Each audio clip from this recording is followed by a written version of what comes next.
யாழ் மறையலை தொலைக்காட்சி நேயர்களுக்கு அன்பு வணக்கம். வார்த்தை மனுவுருவானார், நம்மிடையே குடிகொண்டார். 2025ஆம் ஆண்டு நாங்கள் கிறிஸ்து பிறப்பு விழாவை கொண்டாட எம்மை நாங்கள் தயார்படுத்தி கொண்டிருக்கின்றோம்.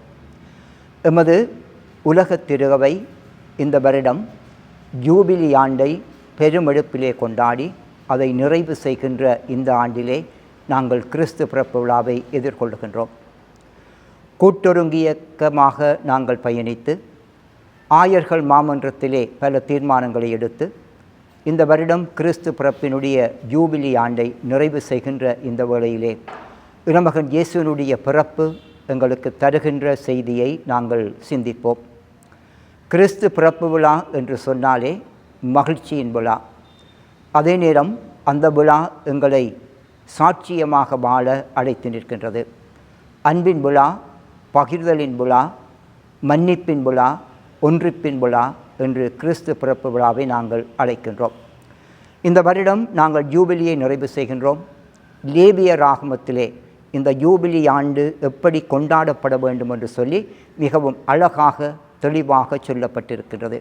ஜூபிலி மகிழ்வு என்று சொன்னால் அடிமைகள் விடுதலை செய்யப்பட வேண்டும், கடன்கள் தள்ளுபடி செய்யப்பட வேண்டும், உரிமை வாழ்வு வழங்கப்பட வேண்டும், ஒப்புரவு ஏற்படுத்தப்பட வேண்டும், நம்முடைய வாழ்வை நாங்கள் பகிர்ந்து கொள்ள வேண்டும் என்று சொல்லி ஜூபிலிக்கு அர்த்தம் கொடுக்கின்றது. அதுபோல கிறிஸ்து பிறப்பு விழாவும் இந்த அர்த்தங்களை எங்களுக்கு நிறைவாக தருகின்றது. எனவே இந்த வருடம் ஒரு இரட்டிப்பு மகிழ்ச்சியான ஒரு கிறிஸ்து பிறப்பு விழாவாக கொண்டாட நாங்கள் அழைக்கப்படுகின்றோம்.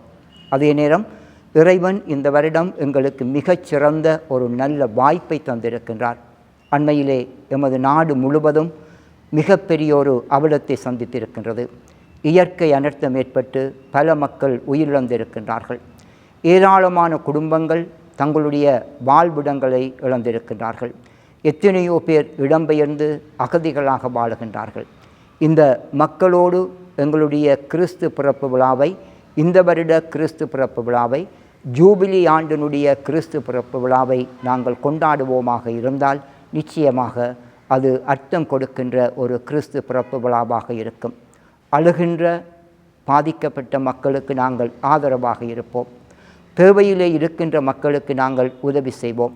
எத்தனையோ மாணவர்கள் தங்களுடைய கல்விக்கான ஆதாரங்களை இழந்து தவிக்கின்றார்கள், அவர்களுக்கு நாங்கள் கை கொடுப்போம். எத்தனையோ பேர் இல்லிடங்களை இழந்து தவிக்கின்றார்கள், அவர்களுக்கு நாங்கள் உதவி செய்வோம். இவ்வாறு எங்களுடைய இந்த வருட கிறிஸ்து பிறப்பு விழாவை உதவி செய்கின்ற, பகிர்ந்து கொள்ளுகின்ற, கண்ணீரை துடைக்கின்ற ஒரு விழாவாக நாங்கள் கொண்டாடுவோமாக இருந்தால் நிச்சயமாக ஜூபிலி நிறைவுக்கும் நாங்கள் அர்த்தம் கொடுப்போம், கிறிஸ்து பிறப்பு விழாவுக்கும் நாங்கள் அர்த்தம் கொடுப்போம். எனவே இயேசுவில் அன்பார்ந்தவர்களே, இந்த சிந்தனைகளோடு நாங்கள் கிறிஸ்து பிறப்பு விழாவை எதிர்கொள்வோம். நாங்களும் மகிழ்ச்சியோடு பாலக இயேசுவை எங்களுடைய உள்ளத்திலே வரவேற்று மற்றவர்களுடைய துயர் துடைத்து அவர்களுக்கு உதவி கரம் நீட்டி அவர்களையும் இந்த கிறிஸ்து பிறப்பு விழா மகிழ்விலே பங்கெடுக்க நாங்கள் ஒத்துழைப்பு வழங்குவோம். அனைவருக்கும் கிறிஸ்து பிறப்பு விழா நல்வாழ்த்துக்களை கூறி ஒவ்வொருவரையும் அன்போடு வாழ்த்து நிற்கின்றேன். நன்றி.